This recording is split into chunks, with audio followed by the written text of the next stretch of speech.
Bonsoir à tous et bienvenue. La France est donc imposée 2 buts à 1 face au Danemark, un match plutôt solide, notamment en première période, la deuxième étant beaucoup plus équilibrée. Et on va parler un petit peu tactique, ça changera sur la chaîne, et notamment l'animation de Didier Deschamps et les choix qu'il a fait, notamment offensivement.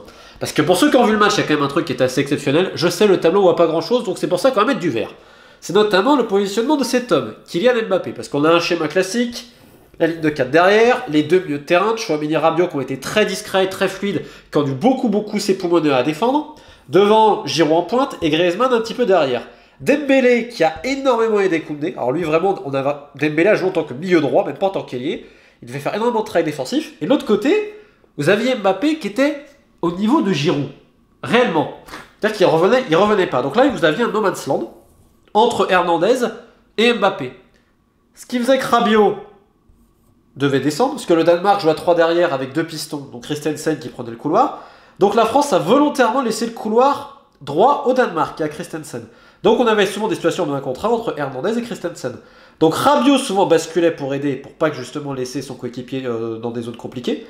Ce qui a fait que Tchouaméni devait décaler, et vous aviez l'intelligence de Griezmann qui revenait se placer en tant que milieu de terrain, et Dembélé qui serrait. Donc c'est un genre presque de 4-4-2 comme ça, avec l'idée évidemment de relancer directement, et d'utiliser Griezmann qui revenait comme un troisième milieu de terrain, qui des fois, à une touche, lançait directement. Et d'ailleurs, à chaque fois qu'il y a eu du danger sur l'équipe de France, c'est qu'on a joué très vite vers l'avant, avec une récupération, ça peut être d'un latéral ou autre, qui donnait à Griezmann en pivot, qui lançait directement. Et ça a vraiment marché. Alors bien entendu, forcément, au fil du match, notamment en deuxième période, parce qu'il faut énormément de discipline tactique, il faut noter l'excellent match d'Adrien Rabiot pendant quand même, alors on va me dire peut-être sur le but, il a du retard sur le coup de pied arrêté. Néanmoins, c'est quand même pas la première fois que la France prend un but sur coup de pied arrêté, notamment sur corner depuis des années. Puis c'est pas lui qui a perdu le premier duel. Il a quand même été très bon, pas nonchalant, alors que des fois on peut lui reprocher ça. Il a mis le bleu de chauffe et surtout Tchouaméni qui a été essentiel parce qu'il n'a pas eu tout forcé. On n'oublie pas non plus son excellente ouverture sur Griezmann en deuxième période. Tchouaméni et Rabiot, ils ont quadrillé, alors que des fois, ils étaient un peu en infériorité. Mais ils ont pu faire ça parce que vous avez Griezmann qui s'est époumoné et surtout Dembélé. Dembélé en première période. Alors déjà, techniquement, la justesse, il donne un super centre d'entraînement à Mbappé. Toujours là pour aider Koundé, que ça soit sur les sorties de balles et surtout pour défendre. Il a été très bon, il n'en a pas fait trop. En deuxième période, il y a peut-être une ou deux pertes de balles. Mais globalement, la discipline qu'il a eue, en plus de la justesse technique et des très bons choix, il y a même un moment donné, il va tenter une passe en profondeur à Mbappé. Elle passe pas de beaucoup, mais il a eu la vista, etc. C'est avec une discipline pareille. En fait, l'équipe de France a été super disciplinée. Même derrière Koundé, tu te dis au début, Hernandez, il y a 2-3 pertes de balles, notamment de Koundé qui prend ensuite un jaune. Finalement, Koundé s'en sort plutôt bien, il fait le match. Les deux défenseurs au niveau central, Varane pour son match de reprise a plutôt assuré. Upamecano s'est notamment beaucoup mis en avant dans certains duels, certaines relances, etc. Donc globalement plutôt sereine la défense française, même si en deuxième période, en fait, ce qu'on a vu, c'est notamment quand ça venait dans ce no man's land là, et que souvent ça aidait, il y avait un milieu de terrain danois qui arrivait. Et puis forcément la fatigue aidant, Eriksen a de plus en plus décroché et arrivait quand même à trouver davantage ses coéquipiers. Alors j'ai trouvé que le Danemark n'a pas été exceptionnel. Eschberg aurait pu mieux faire, des fois il a été un petit peu intermittent. Cornelius, l'attaquant de pointe, il a frôlé le carton rouge quand même avec des fautes un petit peu stupides et les Français essayaient de jouer là-dessus. Braithwaite qui est rentré à la mi-temps a beaucoup apporté. Dolberg sur la fin de match aussi, il y a une action entre Dolberg et Braithwaite, ça a failli marquer. Et on s'est rendu compte de la frilosité française, notamment quand il y avait Eriksen qui était par là, un peu à no man's land parce que justement on devait compenser. Et ça plongeait sur les côtés, le latéral montait, et là, hop, il y a un milieu de terrain, vous avez dû souvent l'avoir, un milieu de terrain danois qui s'engouffrait derrière là, et ensuite pour des centres.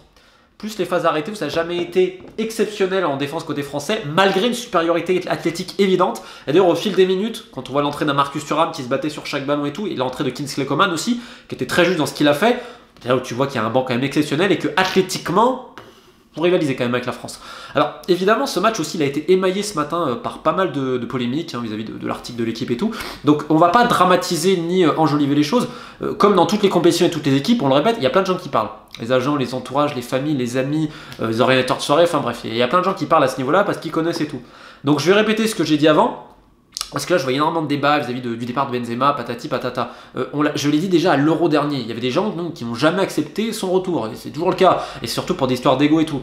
Maintenant, je vais vous le dire, là j'ai mis un maillot d'un club de N2, Saint-Priest. Prenez des clubs de N2, de N3, votre club amateur. Vous n'avez pas des problèmes d'ego aussi? Alors là, imaginez à ce niveau-là. Quand en plus il y a eu des résultats un peu moyens ces derniers mois en équipe de France, bah forcément ça se ressent. Parce que quand tu gagnes, souvent tu es les meilleurs amis du monde.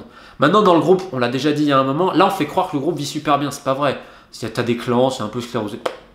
Il y avait énormément de pessimisme avant la Coupe du Monde, mais vraiment à un point inimaginable. Les mecs se voyaient pas aller très très loin et tout. Le staff le disait, les joueurs le disaient. Enfin, honnêtement, tu les écoutais, pour en avoir eu des gens directement, t'avais l'impression que c'était SOS dépressif anonyme.